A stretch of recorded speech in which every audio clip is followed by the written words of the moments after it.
Good evening and welcome to Edor Nelson Field, home of Augsburg and the Aggies. My name is Eric Nordquist. John Bisworm with me tonight. It's NPSL Soccer. Thanks for tuning in. And the 1-0 Crows, home of the Crows, an exciting moment for the home opener in 2021. Yeah, absolutely. It's been over 365 days until we could collectively get together and watch soccer. Feels really good. And tonight, it's going to feel even better because we're at home. Absolutely. The 3-0 win in Sioux Falls puts 3 points in the pocket of the Crows. And as John mentioned it, after a full 2020 without the game on this turf, an opportunity to get into the mix and battle tonight is something we've all been waiting a long time for. Now, we are about 10 minutes and change from kickoff, but looking right into the mix tonight, the keys to the game, and it's presented by Pentz Homes. I want to go through a few different things with you here, John, and I want to start with this. A 3-0 victory. You get the win last week, but the idea of dialing it in from the very first whistle tonight, what needs to happen for that to take place? The 2021 message from Coach Van Benschoten is it doesn't matter who we're playing our game. So each week we can never dictate on what we're going to get from Dakota, from Duluth, from Joy Athletic, who's new. We just have to worry about ourselves. So for this game, home opener, who cares about anything else? Do our job, go get 3 points. Now, if you can help me out, you are so close to this team, obviously. You're close to all of these players. You know them much better than I do, except for Matt Elder. I know him very well. Tell me about, introducing some of the new faces. And last week, a goal and an assist from one of these newer faces, Midu Yusuf, which actually save some good bits on him because we're going to talk about him again momentarily, but introduce kind of some of the new faces that fans can get excited about. Well, it's no surprise if you're a fan of lower league soccer, specifically the NPSL North. We have a core of players, the Elders, the Will Kids, the Justin Olivers, that are going to be back until we have to pry them off the field. But we have an influx of new faces, guys like Midu Yusuf, who we'll talk about it more in a second, Jack Barry making his debut, Javier Juarez, Miles Stockman-Willis is a new face returning after a few years. A new old face. Dominic Mesjin, a transplant from my old home, the Milwaukee Bavarians, is in the mix. Cole Schwartz moving up from U23, and a whole boatload of them to connect into that core. And right now, as you're looking out at Edor Nelson Field, you're seeing kind of a breezy evening, easterly wind, and it's rainy. It's about 60 degrees, feels a bit cooler than that. However, it's not a proper pitch this time around. What were you guys dealing with in Sioux Falls last week? Not a flat surface, and maybe not one the exact dimensions that we would like to play soccer on. The Crows have been training for about 4 months in one way or another. Obviously, the whole team hasn't been together, but the core, we've been adding other players as they're coming on into the mix. Training on a flat surface, mostly turf. Last week, rain, high grass, tight field, kind of had to go away from the game plan. So today, home opener, flat surface, we're going to get after it. I love it. And MVB is going to see a team getting after it right from the jump, some new playmakers, and a proper pitch. Now, presented by TCO, a player to watch tonight. He's a gentleman we already mentioned, and a newer face to the mix, Midu Yusuf. Again, a goal and an assist against Sioux Falls, so already being productive for the Crows. What's good about Midu? Well, first off, he's actually a graduate assistant at Augsburg University for the men's soccer program. So he's at home himself. Eden Prairie native, went to Seattle University, a quality Division I program out west. His time there, he didn't come back in the summer like some of these guys do. He ended up going off and staying there and playing for the Seattle Sounders. Maybe heard of them. Played for their reserve side. A tireless worker. I'm all NPSL. I'm not MLS. But you've heard of him, right? Absolutely. Yeah. So he's a tireless worker. I think a lot of fans are going to love his work rate. He's a battler. He'll get stuck in, but when he gets the ball on his feet, he's very tricky, and he's definitely got a nose for goal. And like you said, in his debut, goal and an assist, that's a pretty nice way to start. Now he's in his home debut in front of the fans. I think the Crows faithful is really going to like Midu Yusuf in 2021. Well, that's exciting, and it is game night here at Edor Nelson, home of Midu Yusuf and the Crows. And, again, less than 10 minutes from kickoff, still awaiting the players to enter the field. And finish up the pregame festivities. Chilly evening here and an opportunity for 3 points on the line. NPSL soccer. It is the Dakota Fusion. It is your Minneapolis City Crows. And thanks to TCO, thanks to Pentz Homes for providing coverage. We're going to be with you all the way through the Southside Barber Lounge postgame. And we're going to take a quick break. Be back with the starting lineup for the Crows. Thanks for watching and being with us. I missed all of you.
Welcome back to Edor Nelson Field. Introductions underway on the field, just minutes from kickoff. I'm Eric Nordquist, analyzing the game, the one that truly knows about this team and this sport. John Bisworm with me. Hello, folks. And take a good look, the first time for a home match here for your Crows. Starting in net, Matt Elder, been with the squad since 2016. And then look at those white trademark winged kits. Oh, my goodness.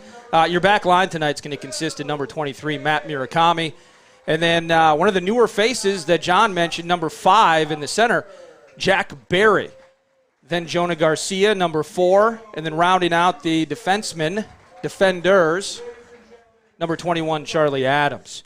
In the midfield, it's Steve. It's number 6. It's Ian Smith. Max Stiegwart, I believe, is wearing the armband tonight, number 8. Lionel Vang will be number 22, attacking in the midfield. And then up top, a couple of wingers in number 7, Will Kidd. Justin Oliver, number 9. And then up top, the man to watch this evening, Mr. Bisworm, Midu Yusuf, number 17. And then as you can look there, that's the lineup and how things will play out. You have the bench with Luegi, Juarez, Stockman, Willis, Mezgian, Bokeen, Schwartz, and Ruiz Plaza. And then for your Dakota Fusion, do we go Sunburst? Do we go Retina Blast? We'll How go. do we describe it? We'll go Melted Crayon.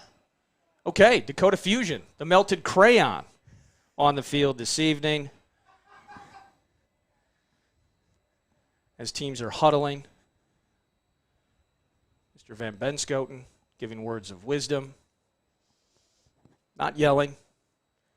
Calm, measured leadership taking place. Well, he has to have across that the field for the because Crows. He looks to his left on the bench, and he has Adam Pribble, who is the opposite of calm, cool, Yes. and collected. The guy, he's hooked up to a car battery when he steps on to coach a soccer match. It's a balance. We're working on it. We're definitely working on it. But he's just so excited. Coach Tori Burnett, new to the staff. Yes.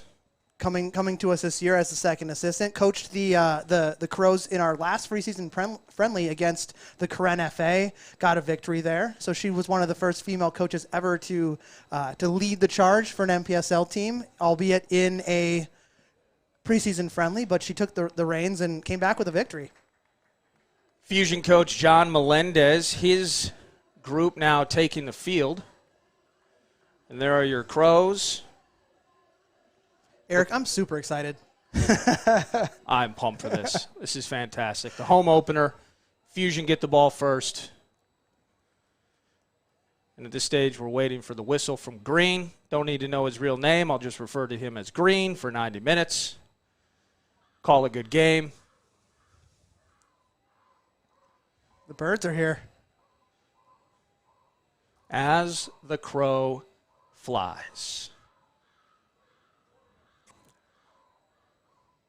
Here we go. Let's play some soccer, Eric. And we are off. Fusion controlling first.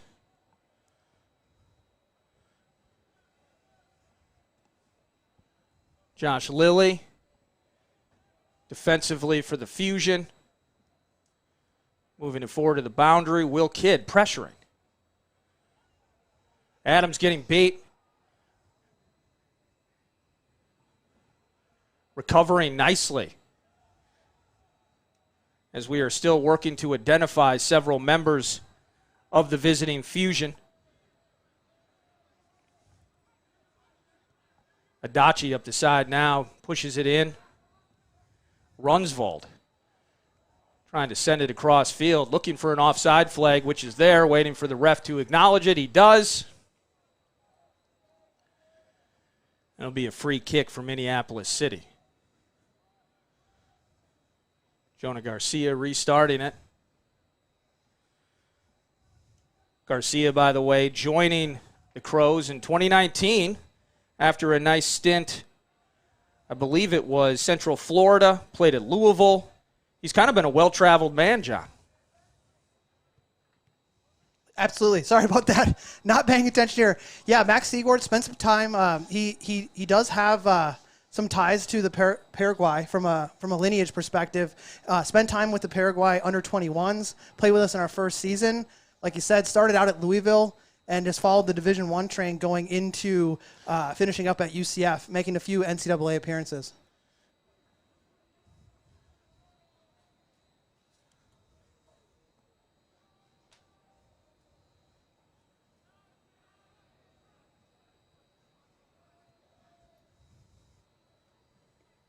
There's Murakami.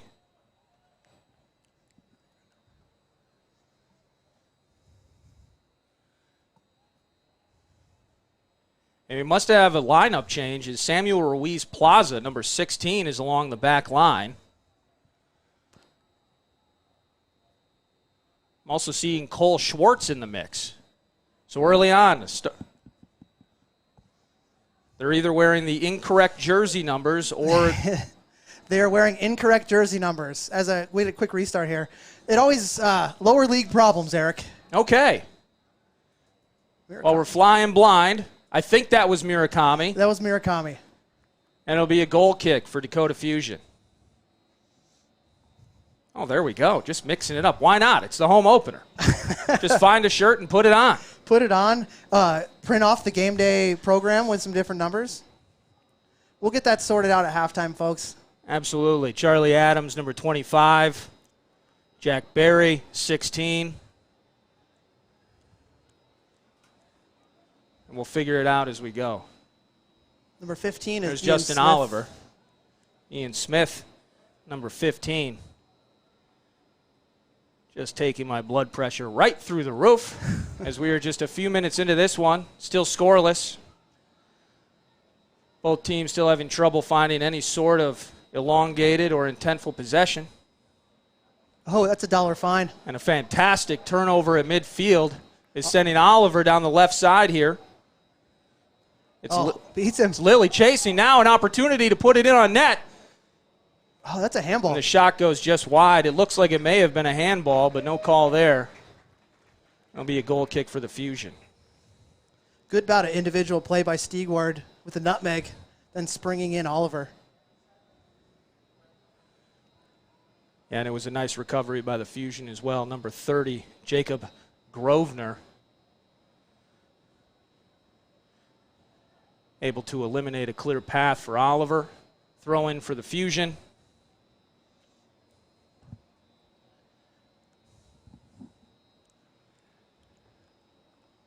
Or a free kick for the Fusion.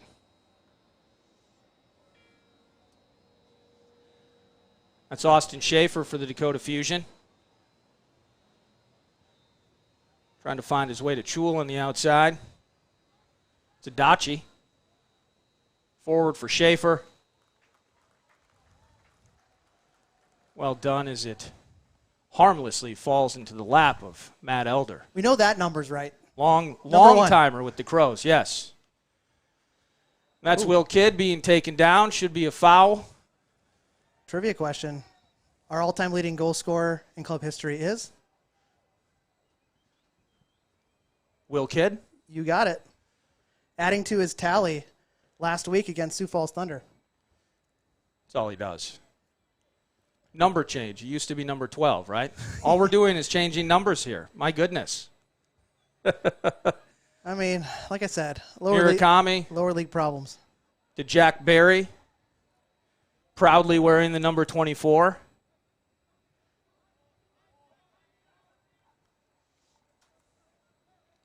Jack Barry, the pride of Naperville.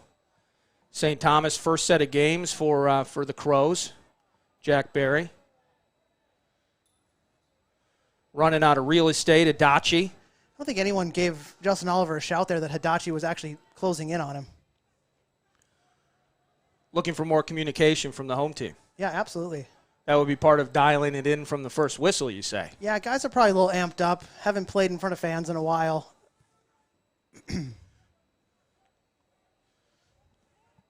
Now Stigwart. Nice save by Adams. One of the more solid yet unheralded members of the Crows. Garcia now across to Barry.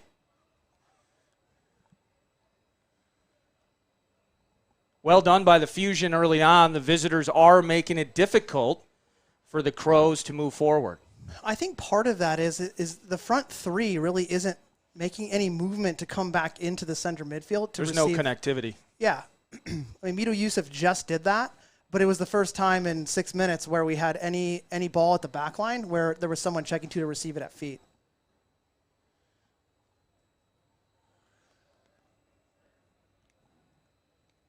Mito Youssef wearing number 10. Applying some pressure on the boundary, winning a throw-in.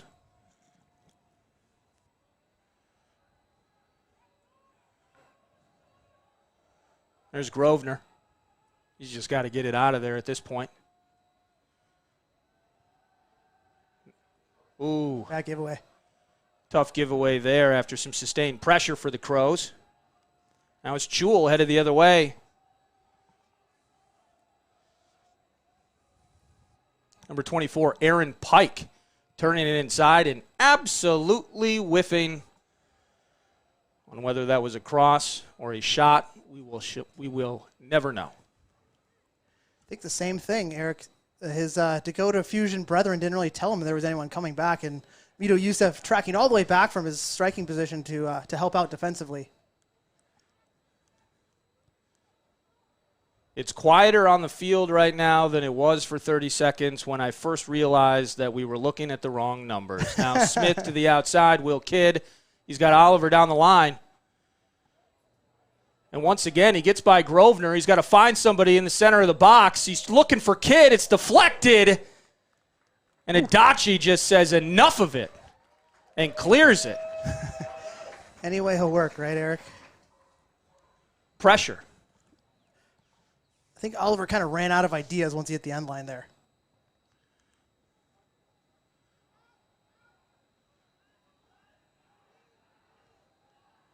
There's Barry. Switching it out to Murakami. Mito Youssef looking to turn. Good first he touch. Had Smith. Nice run. Now Kidd on the inside. Ooh, tough first touch for Kidd. That was a fantastic turn by Mito Youssef off a great first touch. Player to watch today. He's Absolutely. already showcasing it. And we are watching Jan Rosado in net. A different shade of orange. That crayon didn't melt.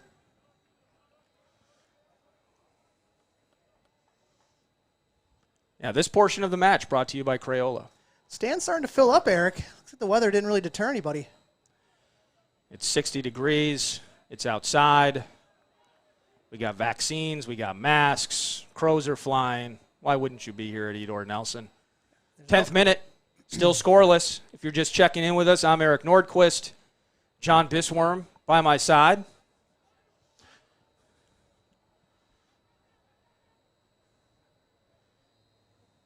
I guess you could say literally your right-hand man right now. Yes. And this is where we embrace. Now going the other way, and an opportunity for Austin Schaefer if he can get there, but no, Jack Barry wins the race. The midfield three of Vang, Stigwart, and Smith, not quite on the same page right now.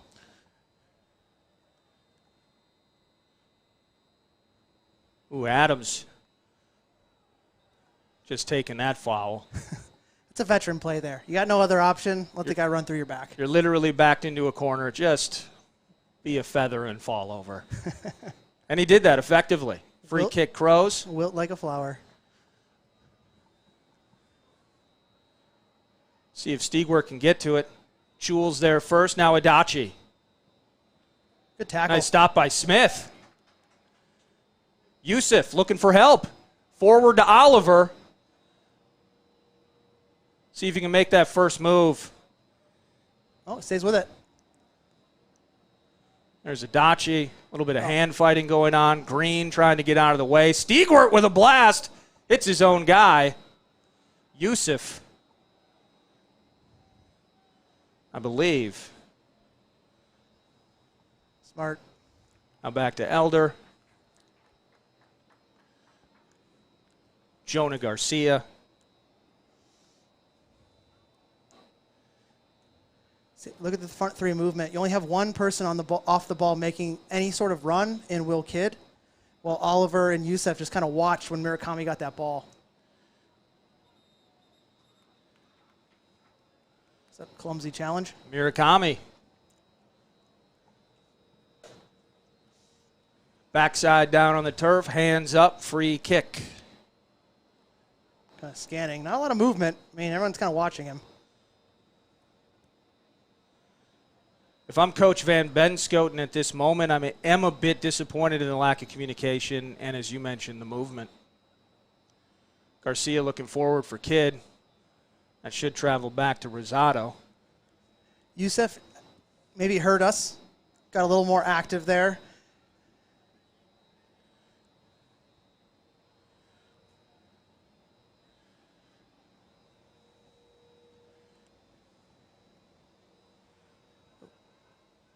So there's Yusuf challenging and at least making the Fusion uncomfortable. It's a handball. That is a handball to no avail. We're playing. Oh. A little more shoulder, a little extended elbow from Murakami. If you miss the handball, you can't let a guy down. Quick restart, and Adachi's moving. Now Chul. That's Runsvold. Now to Zamba, and outside now there's Pike. Adams v. Pike. And forward now the cross into the center. He's looking for Chul, but Murakami's there. Good position for number 23. Good little bout of possession there for Dakota Fusion. Probably their first time actively on the ball, connecting a few passes together. Now Adachi. Stigwart to Smith. To Oliver, to the clear. Now the race is on. Runsvold wins that one. Grosvenor in the back.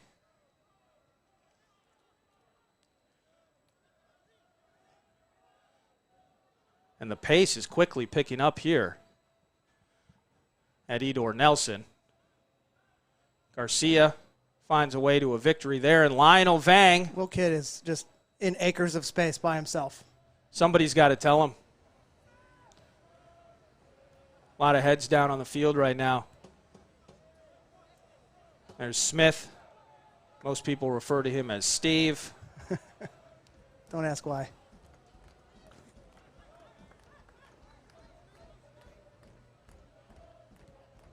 Vang asks for it, and he gets it, unable to hold on to that pass. And Adachi too far for Chul. If we've seen anything from Hadachi, not comfortable being pressured. So you'd like to see maybe a little bit more, like when his back is maybe facing, when he's facing his own goal, maybe getting a Crow up there a little bit quicker to deny his turn, or at least force him into what we saw there in an errant pass out of bounds. 15th minute. Nary a goal. Very few of the scoring chance variety. Now Vang. Some tricky handling to Oliver. Head down, just trying to mow through. Get a left foot on it, trying to will he fight? And he's asking him to get up. Green says no. There will not be a penalty. I mean, I'd love to see a replay on that, but he went right through the back of him. If only we had replay technology. No VAR. We could take an extra look. Green was not impressed. Oh, we do have replay technology. Look at that. Our producer, Tyler, is the best. Best in the business at the lower league level. Absolutely. Too far for Schaefer. And we'll get started the other way once again. I mean, that's about as clear as an infringement as I can see. I know it's early on in the game. It's kind of difficult for a referee to make that call, but the defender went right through his back. Absolutely. It's tough for him in that moment when he's trying to navigate through three defenders. Did he lose his balance? Right? If you're Green, you're thinking about all of those factors at the same time. I'm biased. There we go. The pressure on Hitachi. Now Yusuf. That should be a penalty. It won't be. Or a foul, rather. Excuse me. Crows continue to possess. I mean, how many times are they push a guy down?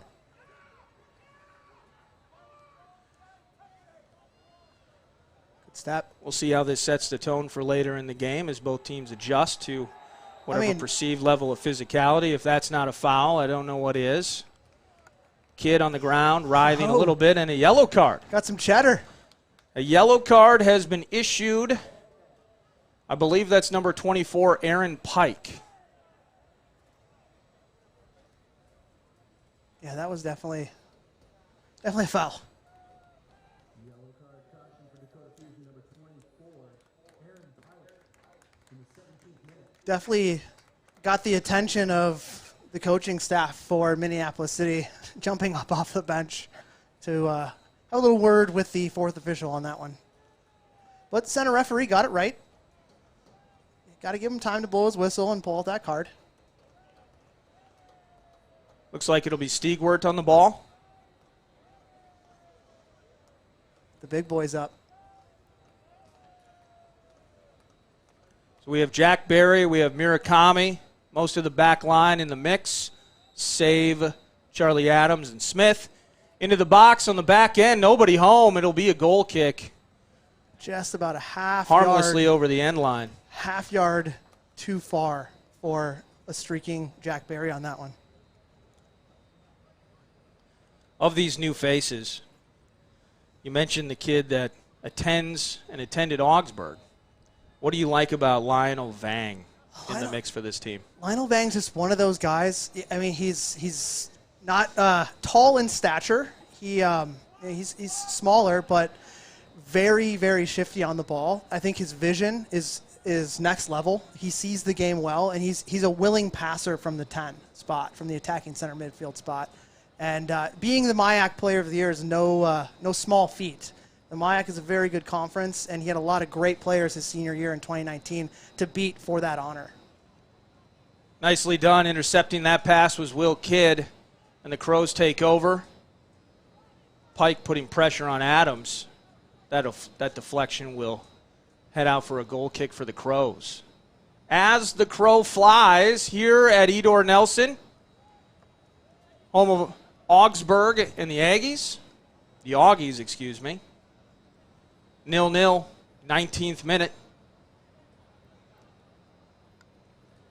Big thanks to Pentz Homes. Big thanks to TCO. Good step by Stigwart.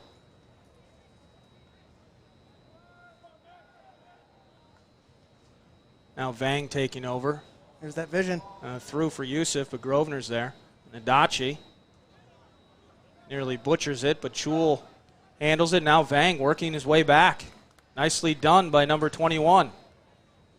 If I'm Coach Van Benskoten, I'm absolutely telling the guys to apply pressure to Adachi on the outside. Does not look comfortable on the ball, and just kind of on that last one there, just kind of throwing a leg at it, not necessarily doing anything of substance with it under pressure. While I have a chance, John, I'd love to tell you about Pentz Homes. Love Pentz Homes. Purchasing or selling a home can be a difficult process, but you're in luck with the experts at Pentz Homes. As Kidd is jostling. Looks like it'll be a throw-in for the Crows. From the best tools and technology to transparency throughout the entire process, Pentz Homes, a top choice for buyers and sellers. Pentz Homes, a division of Keller Williams Classic Realty Northwest. Been told it's seller's market right now, Eric. It is indeed. Throw-in for the Crows. Quickly dispatched of. Now Stigwart. Let's get this thing back on the ground, fellas. Good There's work, Vang. Vang. Nice turn. If he can find any modicum of space. The whistle's in the pocket of Green. No, it's not a foul. And that is a interesting sequence of events there. A lot of body-to-body there from Yusuf. I didn't feel like it was so aggressive that it would be a foul. He does put a shot on frame. What we're seeing with this official today is that it looks as if he's missing the first one, and he's getting the second one, or he's missing it altogether. On that one, missed the first foul, let him play, and then didn't allow to complete the advantage. I don't feel as if Yusuf did foul there, but he thought so, and now we're back into play. And now a through to Vang with an opportunity to finish. Oh. That first touch just too far in front of him. Very alert, Jan Rosado. And now on the other end, Schaefer putting pressure on Barry and Matt Elder. There to clear it. Diego Valle. And it'll be a throw-in for Fusion. Love to have that one back if you're Lionel Vang. Very heavy touch in the box. Oh, can't allow that turn Nice there. footwork by Valle.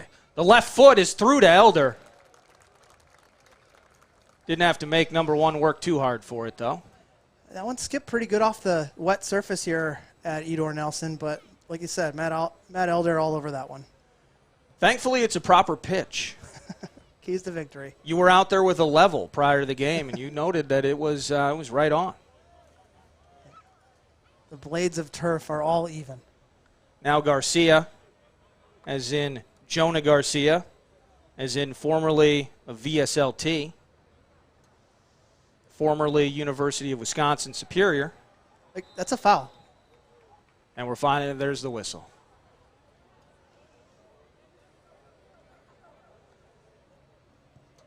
Adams sending it in. Nice switch to Oliver. Have one. Oh, shoot it. Almost looked like he didn't feel comfortable with the right foot. Adachi again with the giveaway. Now Yusuf, he's comfortable. Just wide. Their first proper shot on target. Nice little strike from Yusuf.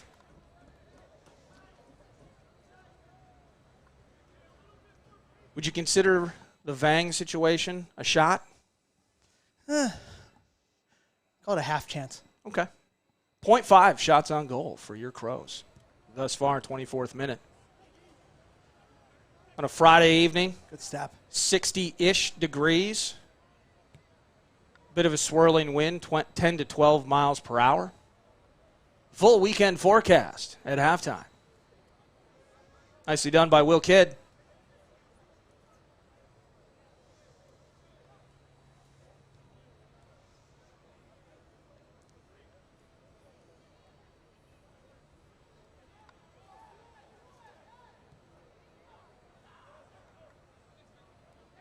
Pressure. Nicely done by Grosvenor, stepping in there. Now Chul. Pressure. Zamba. Now Kidd with space. Good run by Youssef. And nicely done by Zamba as well, being there to eliminate the opportunity for Midu. It's been a small sample size, 24 minutes in, but Eric, how do you see player to watch, Youssef, in your first chance to look at him? I'm seeing two difficult situations develop. Youssef hasn't been in a lot of good situations. Whether it's handling, we saw a nice strike from him a moment ago, went wide of the net. As it's Stewart with a goal! Yes! And he jumps into the stands. From seemingly nothing, a goal emerges from the captain. It's Max Stewart. Rosado just kicked the post. That's got to hurt. And in the 25th minute, the Crows are up 1-0. How about that? I mean, we're just a talking very about inconspicuous moment. And the interesting thing about early moments, what I was getting to, and that was a good example of it, we've seen the player to watch, Midu Youssef, creating opportunities for others, but the ball on his foot, the opportunities for him have been very scarce. Similarly with Will Kidd on the outside. Mm-hmm. He's out there making snow angels in mid-May with all the space he has, but not a lot of opportunities to create plays. Meanwhile, Stewart, middle of everything, an opportunity to finish. Fantastic job by Max. Dangerous Sometimes play. the ball bounces in the right direction. Stewart gets the goal, his first of the 2021 campaign. The Crows got a lead in the home opener, John. We just talked. Oh, get back giveaway. It can't happen. Here's Valle. Nice job by Smith recovering. Step by Barry. Now Jack Barry to Kidd. Counter. Let's go. Now an opportunity for Kidd and Youssef to work together here. Run by Kidd. That's a bad And foul. run over is Youssef. And are we going to see a card? That's a red card. It's second yellow. And Pike. And in the 27th minute, Aaron Pike has already received his second yellow card. Aaron Pike has been sent off. And Dakota Fusion down 1-0, down one man for the remainder of this match. Honestly, I don't see a problem with that decision by the referee. Youssef was in. Because it was beneficial? Well, that.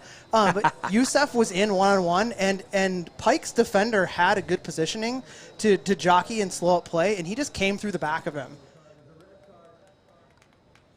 And yeah, toughest part there is Youssef was already being engaged by another guy. Yeah. And you get run over. You're absolutely right. And now we're looking at, for the Crows, their second match in 2 weeks, being up a man early on. This time, 26th minute. On last Saturday was the 44th minute. So we're used to figuring out how to play against opposition's probably going to bunker in now. Yes.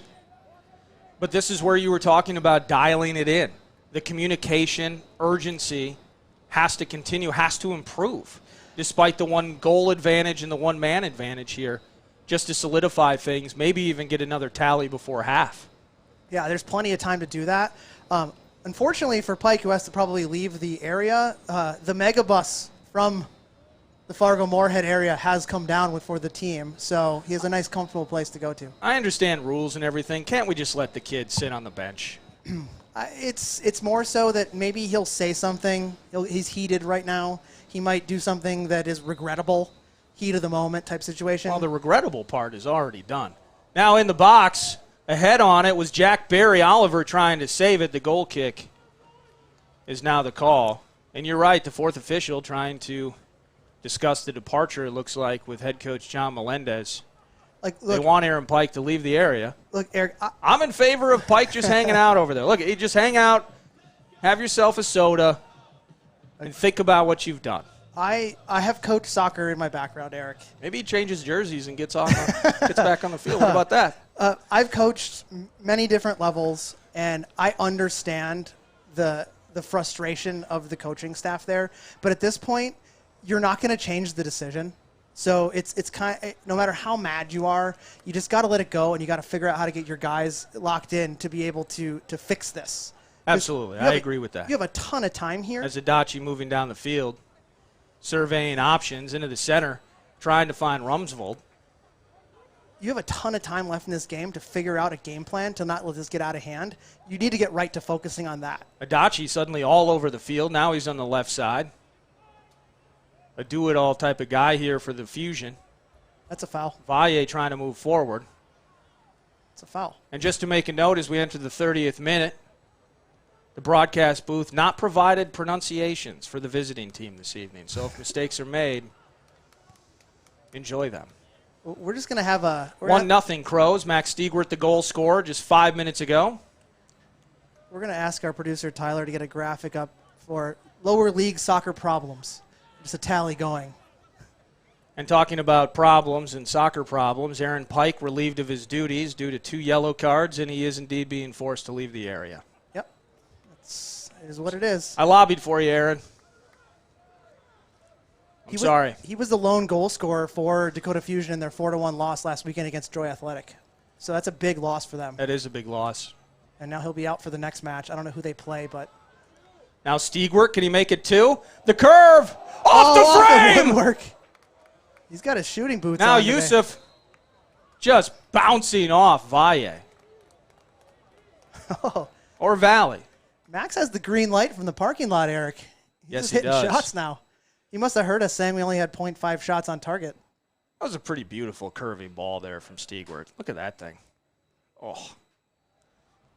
Maybe if he had a half second more, could have wrapped his foot around that. No shot on that one. Eric, people are still piling into the stands. I wonder what the attendance is. It's looking pretty full down there. Absolutely. Crows faithful have been waiting. You think the team's been waiting a while, John. How about the fans? How about the fans? How about the co-founder and sporting director? Yes. How about my co-commentator? Oh, absolutely. There's Vang, or excuse me. Oh, that was Vang. Over the head of everybody. Or whatever number he was given. Now he's number 21. That one we got right. That was easy, from 22 to 21. Yeah, well, close. So if you're Coach Ben Scoten, I know you don't want to empty the gas tank here, just in case you get caught on a counter or something like that. But you're now Vang. Speaking of an opportunity, there's Yusuf centering it. Ooh. Cleared by Zamba. It'll be a corner kick.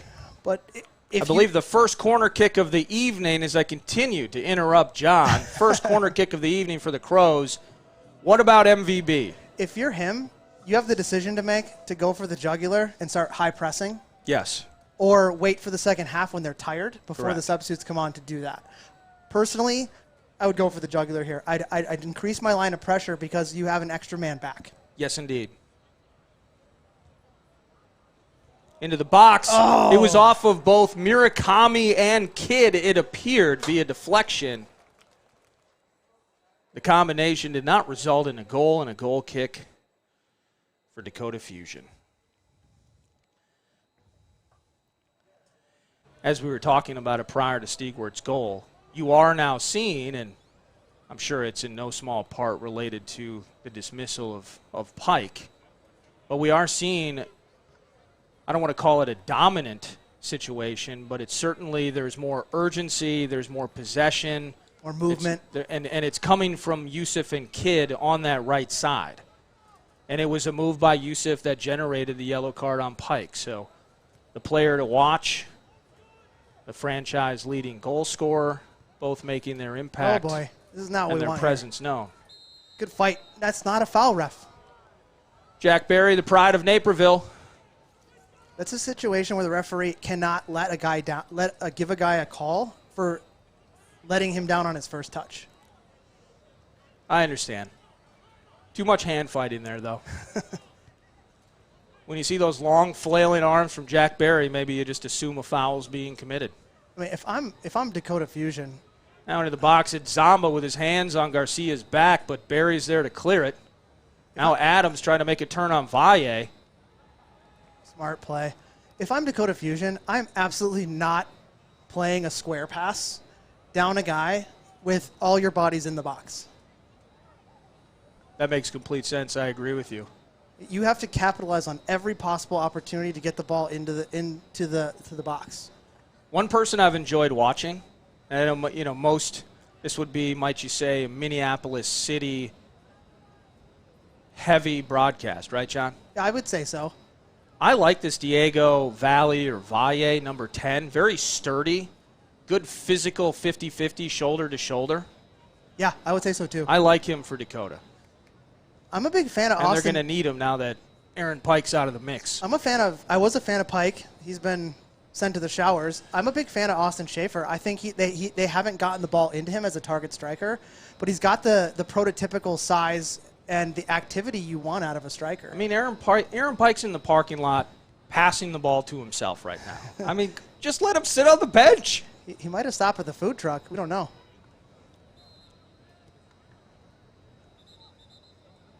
At this point, we're starting to get into persistent infringement Indeed, territory. we are. The aforementioned Valle having a short conversation with Green. I mean, if I'm him, I'm pissed off too. You're down a guy. Choosing to go short here. You know what I'm not pissed off about? As Adams clears it forward. Looks like Adachi and Rosado are going to handle it. Rosado there, Jan Rosado. A little miscommunication there. I'm loving TCO. Contact sports are bound to cause minor as well as major injuries during the season. Minneapolis City, hey, the Crows are in good hands with their longtime sports medicine partner, Twin Cities Orthopedics, to get properly trained and keep our players on the field. Unlucky. Back in the hands of Rosado. If you're looking for rehabilitation from an injury, TCO offers a wide range of specialty services to help you achieve your goal of returning to full health. TCOMN.com. This is another bad giveaway. Pressure. See? Every time. An imperfect performance thus far at Edor Nelson, but still a 1-0 lead entering the 36th, soon to be the 37th minute. Steve Smith, one of several long-timers with the Crows. They had a brief... Limping a bit after hitting the turf there, He had a brief courtesy of Chul. USL2 stint with the Green Bay Voyagers in 2019.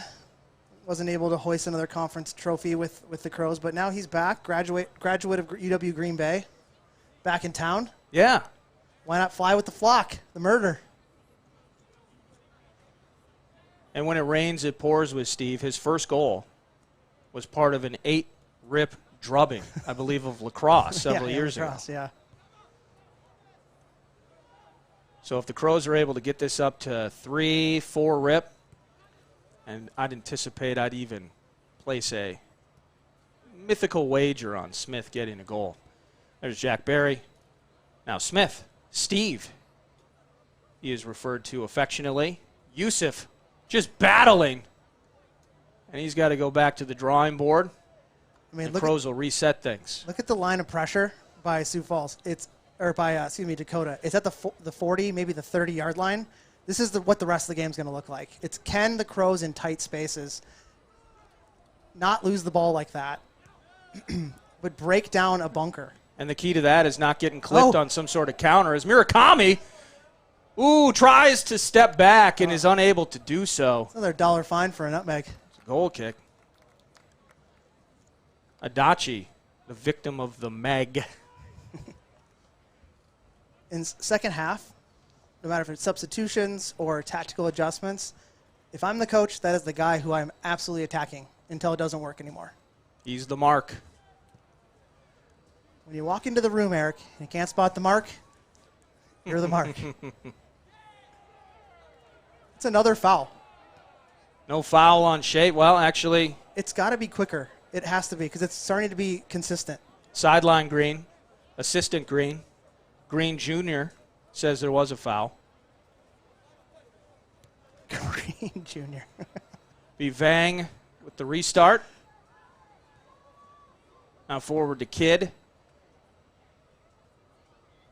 Impactful in runs, but overall, for the most part, kind of a quiet night for number 7. There is 0 attempts. One of St. Thomas's finest. At pressuring Minneapolis City at this point by Dakota.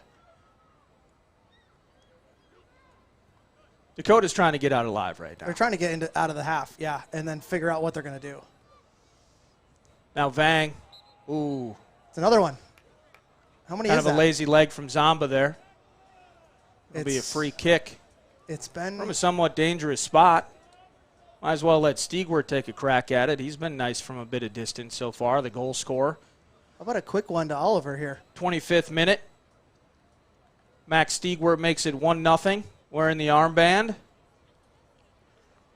I mean, I get it, but you already have sent off a player, but it's going to continue to happen unless you pull the cheddar out again.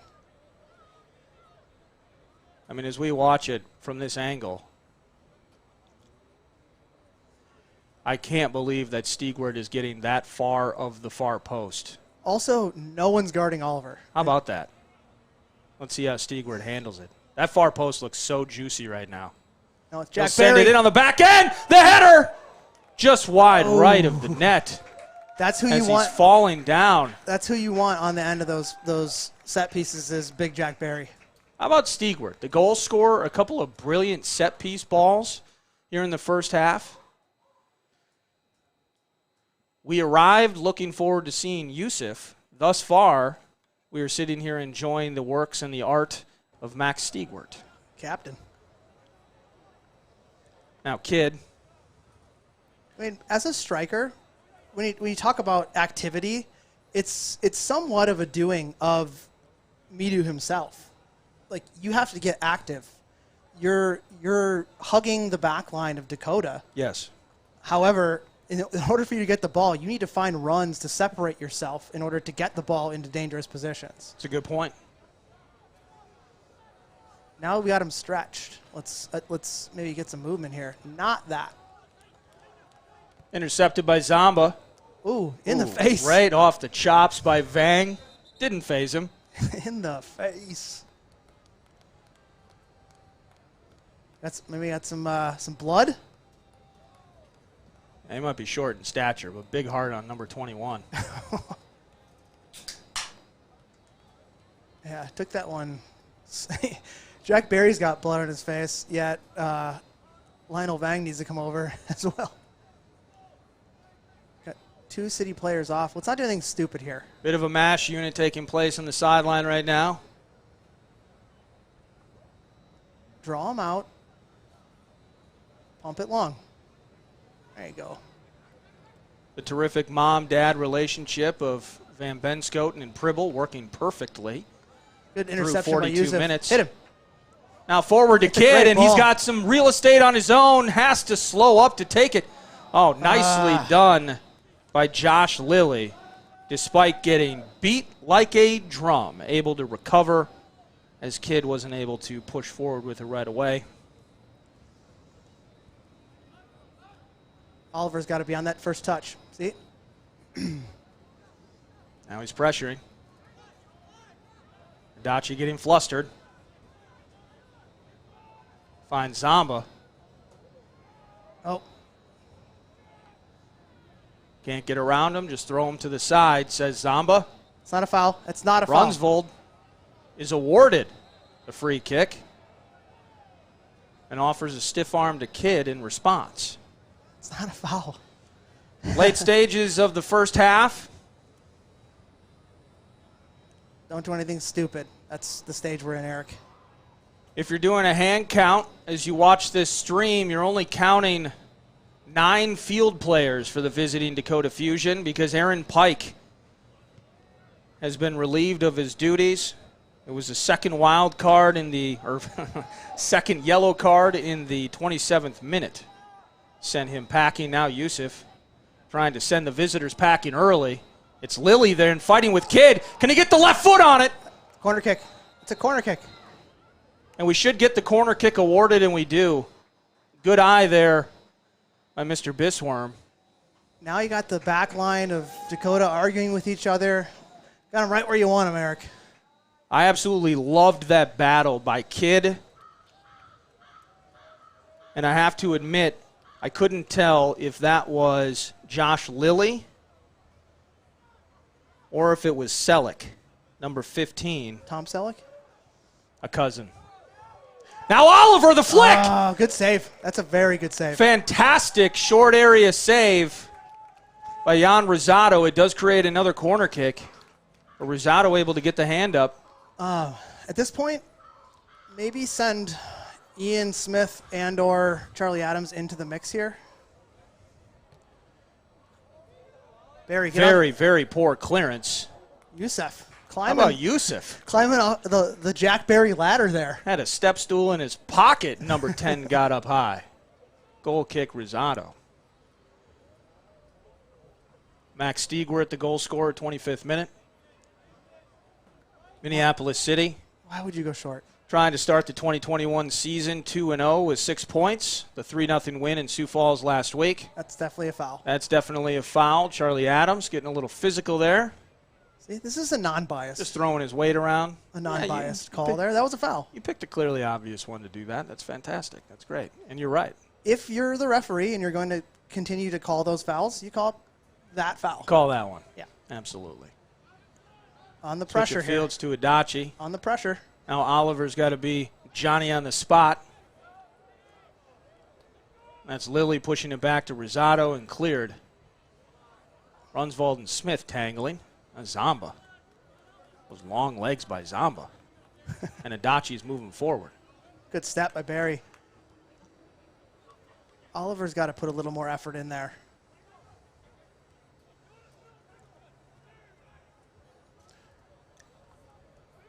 There's Valle. Nicely done by Adams. But Valle winning that. Again, the physical and incredibly sturdy This is a stupid foul. Like Diego Valle. now you're giving an opportunity for a potential something on frame when you had plenty of defensive cover. That's something I think at halftime the coaching staff needs to talk to the Crows about is don't do stupid stuff like that. We are nearly a half minute into stoppage time of the first half. 1-0 lead for the home team. Don't give these guys a chance. Awaiting. From 30 yards out. In on net, and it's Elder. Little pitch and catch for the veteran. And it's a quick one. Yeah, I don't need any stoppage. About a minute of stoppage time is all it took.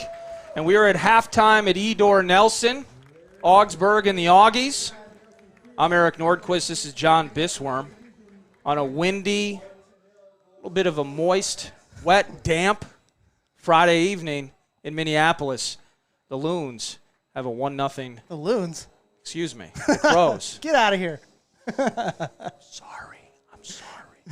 It's okay. How about Minneapolis City through the first 45? I don't know, Eric. I'm a little disappointed at the final third for the Crows. Yeah. I think the back line's doing well. There hasn't been anything threatening in front of them.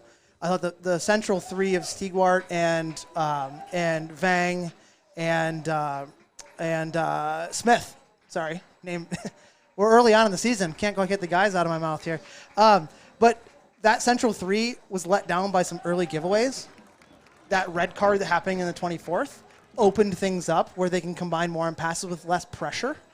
And now you're seeing that the final third in Youssef, Will Kidd, and Justin Oliver is getting more active, and Lionel Vang is coming in behind that to really put pressure. If it were me, like I said, I'm going for the throat. I'm going for the jugular. I want high pressure, keeping someone back for security, but let's get some turnovers in the defensive third, and let's start going on frame. So in terms of substitutions and things, and first of all, I agree with you on the attacking end of things because everything's been dirty. And with respect to Stiegwart, who takes the shot and gets the first goal of the night, there was nothing pretty about that. You get the throw in, there's some discombobulation. Sometimes the ball bounces in the right direction. He has an opportunity to finish it, and he does. And it was beautiful, and it works, and the team's up 1-0. Yep. But the connectivity there has been a problem. And I think Dakota, for all of their faults and now at this point being a goal down, has been a tremendous job being confusing back there, ultimately making the right play. Yeah. And then pushing down in quick fashion the other way. Matt Elder, in some respects, though, still kind of picking dandelions back there. Not the busiest of evenings, and now down a man, it might get even less eventful for role number one. Like I said, the strength of the Crows right now is their defense. And it was last week, and it's going to continue this week. I love it. 1-0, again, a 25th-minute goal by Max Stiegwart, his first of the 2021 season. Aaron Pike, a goal scorer for Dakota Fusion a week ago, actually sent off in the 27th minute. A couple of yellow cards for him early on in the first half. It's a busy first half for a And guy. now he's in the parking lot eating some street tacos. So if you want to go say hi to him, feel free to do that. It is Minneapolis City Soccer on a Friday night. Get to MPLScity.com, MPLSCitySC.com rather, to not only check out cool merchandise. I'm wearing an older jersey of the Crows. But, of course, find out what the schedules are. I believe next up in terms of home games, May 26th is going to be the next home game. It's a Wednesday night piece.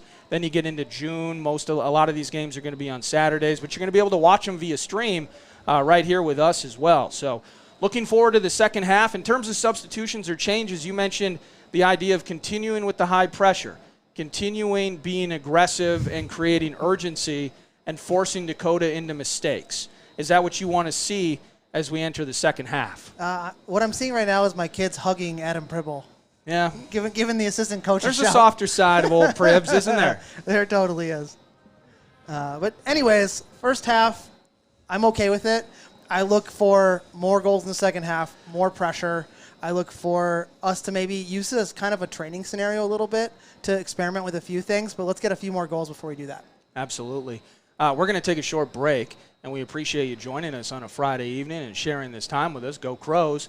And as the crow flies, we're a few minutes into halftime. When we return, we'll kind of set the scene, set the table for another 45 minutes of Minneapolis City, the Crows, looking for their second consecutive victory, and the visiting Dakota Fusion trying to find themselves down a man. Thanks for being with us. That's John. I'm Eric, and we'll see you soon.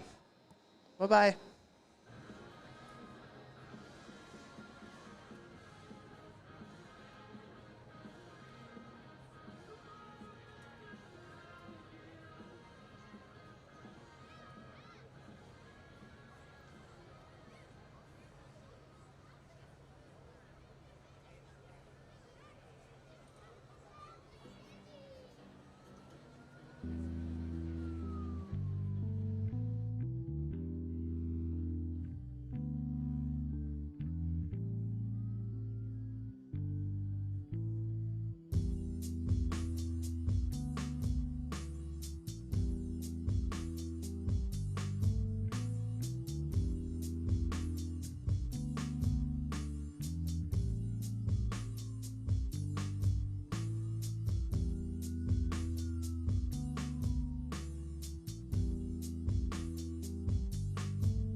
1.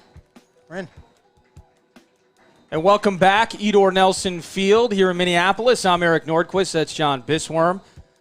We missed you too, okay? It's 1-0 Minneapolis City over the visiting Dakota Fusion. Minneapolis City with the goal scorer, Max Stigwart, in the 25th minute. And Dakota Fusion, I'm interested to see if there will be any early substitutions or how they kind of try to frame themselves up here, being down a man. Aaron Pike, a goal scorer, an important impact player for the Fusion, left in the 27th minute with his second yellow card. And so down a man, down a goal, difficult circumstances for the visitors, and maybe some urgency and an early dagger or two for the Crows. Yeah, I mean, like I said, coming out of the first half, it's time to put the pedal down. You have a man advantage in the back line. Both of your center backs don't need to be covering the same guy as your central defensive midfielder. So let's look at trying to get up another level and try to put some pressure on the back line. We already identified Adachi as someone we would pressure more of. Let's try to do that. Absolutely. And we are awaiting, as you will see down on the field, both teams, some late-stage organizational and some conversation taking place as the second 45 is underway. Green currently on the far side of the field discussing some things with some coaching staff. And we're going to be with you not only for the remainder of this game, but as we enter the postgame brought to you by Southside Barber Lounge. We'll be able to discuss, and depending upon you Crows fans out there, hopefully a victory for the home team this evening. And it looks like the only change happening right now is one change for Dakota. Frankie Parkinson, number 20, is in for Chul, number 31. So that's at least one substitution. Frankie Parkinson, looking forward to seeing what he can do, number 20. I'd say early on, now, based on who's on the field, you've noticed Adachi. Yep. Kind of the most polarizing. He's had a ton of possession in the first half. Productive at times, pushing it forward. He's made a couple of plays. Mm-hmm. He's also very turnover prone. Yes. And I'm interested to see if Valle, number 10, again, no pronunciations, I'm doing what I can here, people, and Schaefer, number 9, on the attacking side in some sort of counter situation. That's what I'm looking forward to seeing in terms of how Minneapolis combats that. Yeah, I mean, as we get underway here, so we're going a little direct. Over the head of Kidd and out for an early throw-in. If I'm Dakota, I mean, it looks like they made a little bit of a change to move number 10, Diego Vela, up into that striker position. I'm a Valle guy myself. Valle, we'll go with that. Valle up into more of an advanced position, maybe joining Pike. Now Yusuf trying to get on the right foot, and he scores! Yes! And early on in the 45th minute, less than a minute into, the second frame, Crows 2, Fusion nothing. And what did we call out for that guy today? The player to watch. I believe he was the player to watch. Yep. Great finish into traffic. This is exactly what we talked about. Let's get dangerous. Let's get active. Let's start putting goals on the board. The urgency that you wanted was the urgency you got. 47th minute approaching now, and we're back on the dot. And now it is the Fusion looking for the restart. And how quickly that happened. So impressed with Midu Yusuf. A goal last week against Sioux Falls. You peg him as the player to watch this evening as Adachi on the far side, making moves, looking for Valle, turning inside. Another turnover. Intercepted by Smith. Out to Oliver. And the Crows will possess. But Yusuf, kind of the talker of the first half, just rewinding a bit about a half hour, the idea of getting number 10 involved is Vang's onside. Can he beat Rosado? Ooh. Bit of bravery from the keeper there. He gets in. I always love in a soccer match when you're a center back and you clearly get run past and then you go yell at the ref that it's offside when you just chose not to track the guy back. And that's my opinion, Eric, and I'm sticking with it. Copyright Abby Newmiller, as we are here at Edor Nelson, sharing opinions with you and setting the scene. Verbally filling space while your eyes are captivated by the Crows as they fly here at Edor Nelson. That's Barry tracking back against Valle chasing. He will just have to clear it out. It'll be a throw in for the Fusion. No, it's a foul. It is a foul. Yep. Oh, fantastic. So activity, if you're a Crows fan. Activity for Sioux Falls, or for Dakota, excuse me, right away, looking to make another substitution. And that's Zamba. And as a matter of fact, if we're ever able to see Yusuf's goal again, that might be Zamba. Oh, they're not giving the substitution quite yet. I believe it was Zamba that Yusuf got around before he was able to take that right-footed strike on net. So we're hearing that the substitution that is coming on is Zamba for Gego. Let's go Ali Gego. Ali Gego. Yep. Lego, my Gego. Your handwriting in some ways is atrocious. Oh, it's I'm working through it. It could possibly be the worst. first home match. It's the worst. I'm willing to admit that, Eric. Now Vang and up against the boundary. Makes a move in past Selleck. Trying to center it. Far. He may have been over the end line. He undressed Selleck there. Unlucky. And it will be Gego for Thomas Zamba.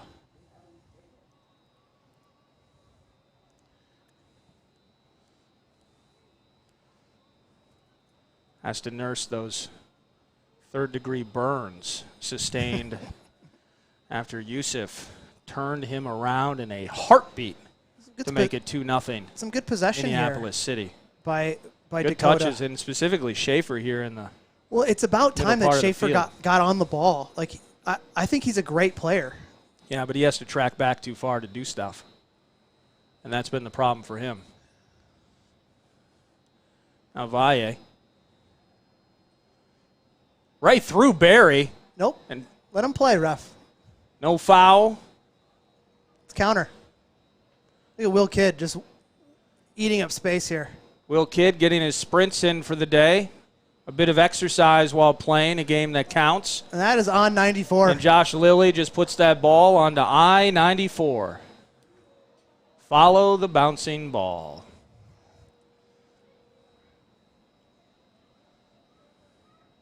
Now Smith, a mile of space in front of him as he attempts to control.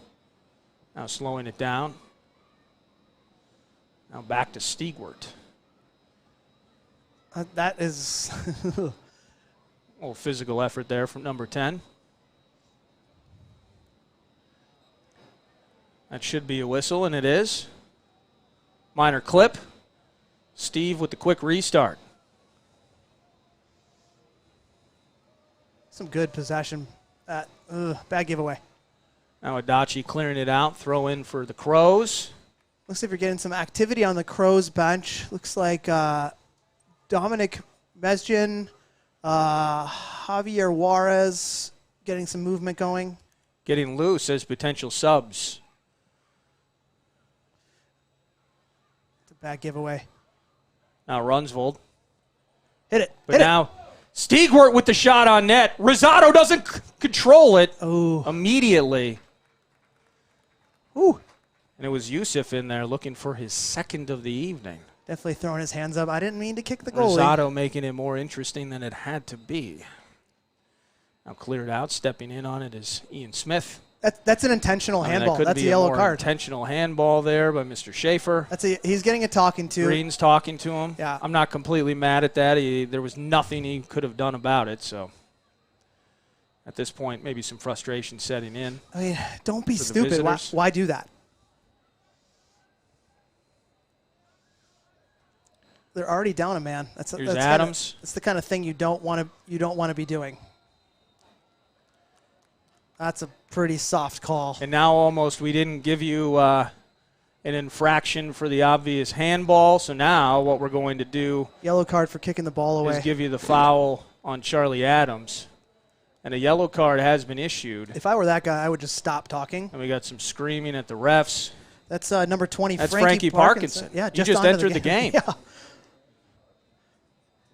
Not popular when your first interaction into the game is yelling at the referee. John Melendez is like, I want to put Zamba back out there. I want to put Chul back out there. Stop yelling at the green. Maybe another Jack Barry header here. Nice effort by him in the first half, getting his head on the end of a Stigwart send-in and just wide of the net that time. That was from the right side of the post.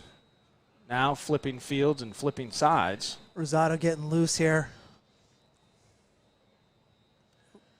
Green talking to Parkinson, telling him just to chill out, bro. Barry and Murakami on the very far end of things. Will Kidd there. Yusuf right in the center of it. Going for Barry, and it's Selleck who's able to get that thing out of danger.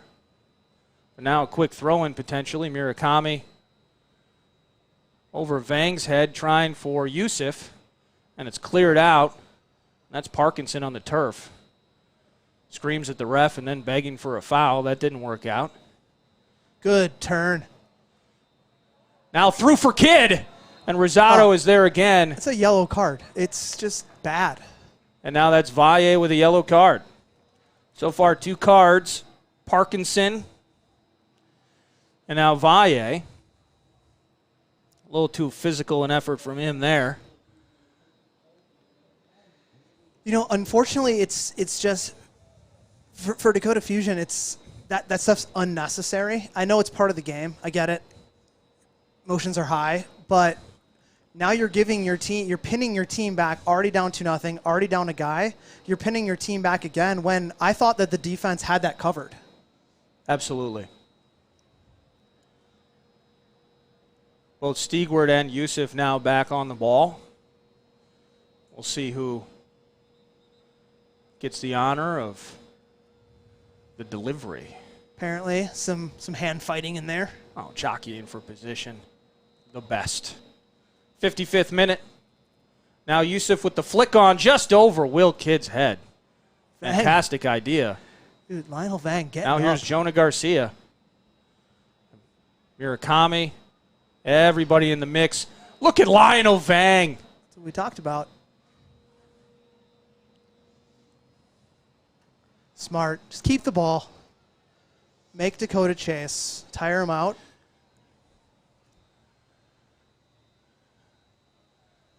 And the time keeps on a ticking.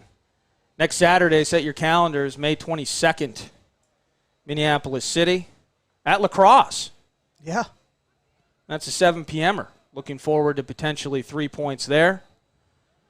Of course, for now, a lot of time left in this one against Dakota Fusion. See, I like this. It's moving, switching the direction of attack, keeping possession, being patient. This is the style of soccer that I know MVB wants to play. And I mean, and given the tucked-in nature of the Fusion, it's about all they can do. Yeah. But the ability to possess without pressure. Nice challenge from Valle. Yeah, that was good defense. Sends Vang flying. Now Smith, and that if that's not a second yellow card, that's very close. Yeah, he's going to absolutely the last and final warning for number 10.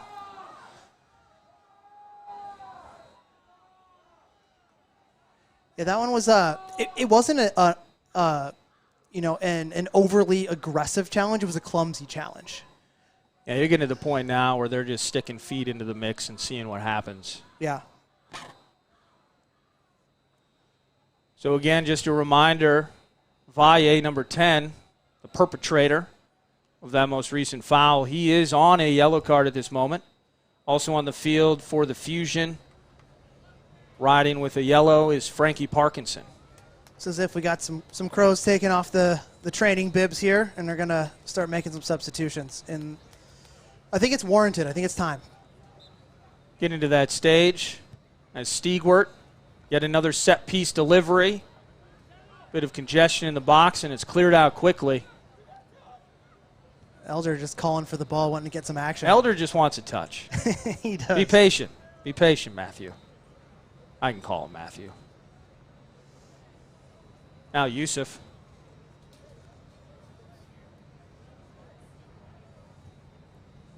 Gego with the clearance. Looks as if our boy, what do you call him? Valle. Valle. Looks as if he's going to be. Valle's night is done. Sam Coxon, number 7. And if I'm the entering Dakota the coach, fold. that's a smart move.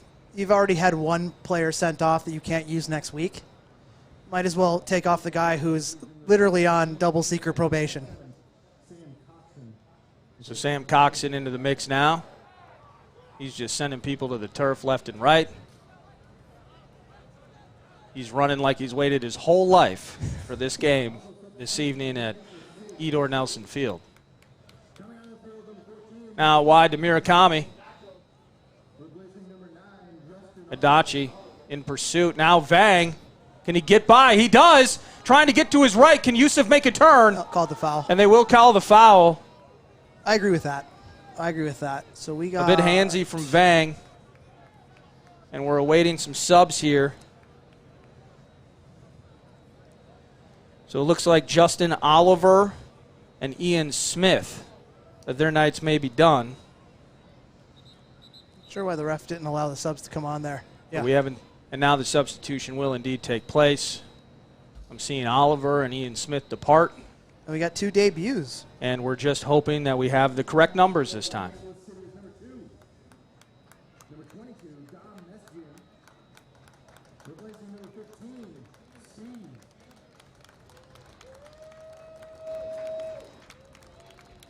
So 2 debuts. So is that Mesjin wearing number 22? I believe so.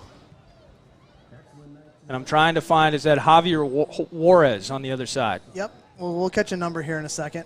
Can't wait. Elder getting a touch. And neither can Mr. Schaefer. There's Elder. He's still awake back there. Pretty easy night thus far for number 1. It's your opinion, Eric.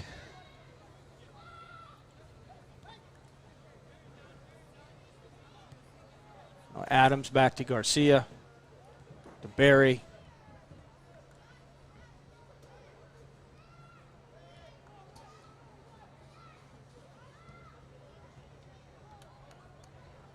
We just saw Mesjin's first touch. Now Murakami. And Juarez with his first touch of the second half, spelling Justin Oliver. Oliver created some havoc, I think, early on in that first half, but overall a quiet evening for number 9.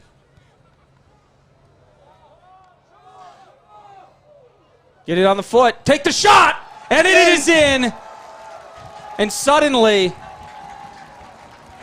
they have equaled last week's score, 3-0, and the player to watch of the evening. Maybe that's what it all came down to. Make him the player to watch, and he will come through. Midu Yusuf with his second goal of the evening. More subs coming. That's why he's a player to watch. He's fun to watch, right? When he wants to be active, he's active. He can finish. He's very strong on the ball. Not a tall target striker, but definitely one that is willing to get the first touch in, calm it down, look to play the ball back, maybe turn on the defender. Just a really welcome spot, welcomed player into the core. What were the adjustments you think that got Yusuf more involved? Because at one point we were begging for it, and then things just and I would say in some ways the catalyst was the opening goal by Stiegwart. Kind of changed the pace of things. But Yusuf very quiet early, and now he's taking advantage of every opportunity he's been given. I think it's the good old-fashioned kick in the ass, Eric. A kick in the ass. Look how lively he is now, buzzing around the field. Well, once you get 2 goals, you know what you're thinking about. Thinking about that third. You're thinking about the next one. Did we get the Dakota substitution? Josh Thompson now on the field, number 29. For number 15. And it was Selleck. Selleck, yep. One thing I was going to mention is Dominic Mesjin.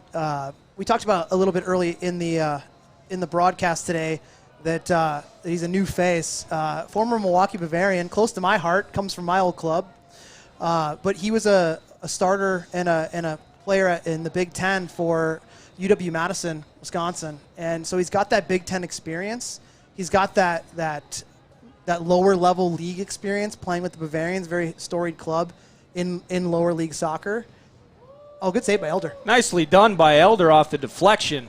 63rd minute, a bit of life for the visiting Fusion. But some space to be had if the Crows can do it here on the counter. Yusuf's free Now here. Adams forward to Yusuf. Smart. Just keep the ball. And that was Josh Thompson, by the way, number 29 in the mix, eliminating some space and pathways for Yusuf.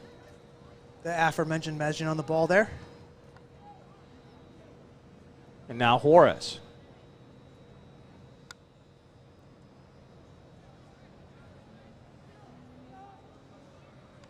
He's very much so a player who wants to have as little of the ball as possible.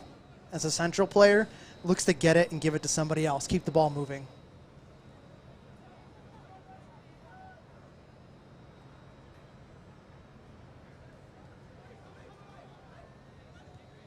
Now, I've kind of noticed a bit of a change in terms of how Van Benschoten's team, now Adams, sneaky footwork from number 25.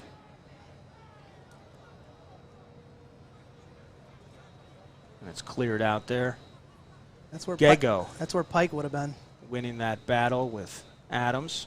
Yusuf trying to get it through two guys. Runsvold comes out with it. And now Schaefer headed the other way. I have noticed since Mengin and Juarez came on, I'm kind of seeing Murakami now creeping up almost more into a wing spot. Yeah. And Mengin has been back, and Juarez has kind of been in support of that. Is that by design? Yeah, I think so. I mean, there's nothing really. And there's Juarez right now, and you see Murakami on the boundary. There's not a ton of things that, respectfully Dakota can do right now. Oh, what about Vang with the right foot? And it's nearly 4-0. It is nearly 4-0 at Edor Nelson. The right-footed shot of Lionel Vang just left of the post. Like I was saying, there's not a ton, respectfully, that Dakota can do right now.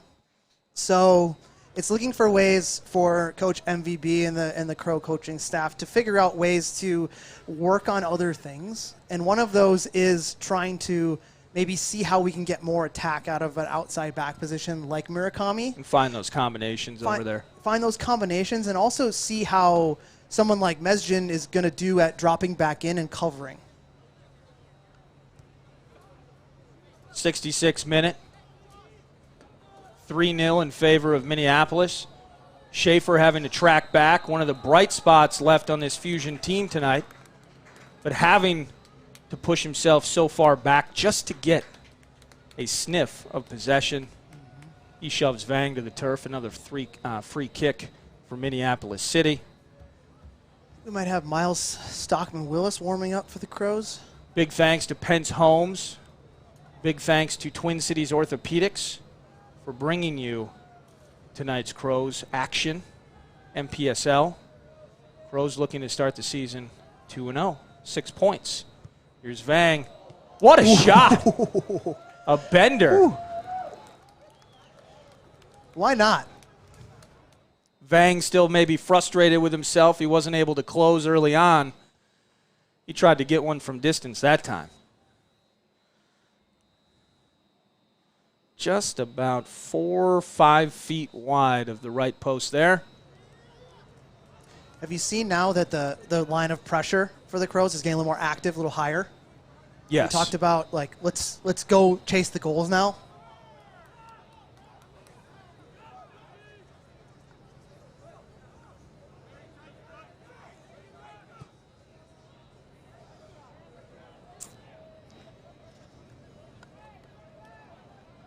Another substitution nearing for the Crows.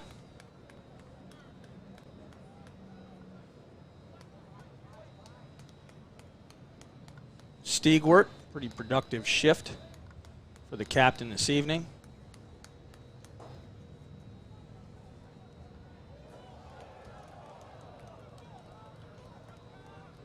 Now Rosado.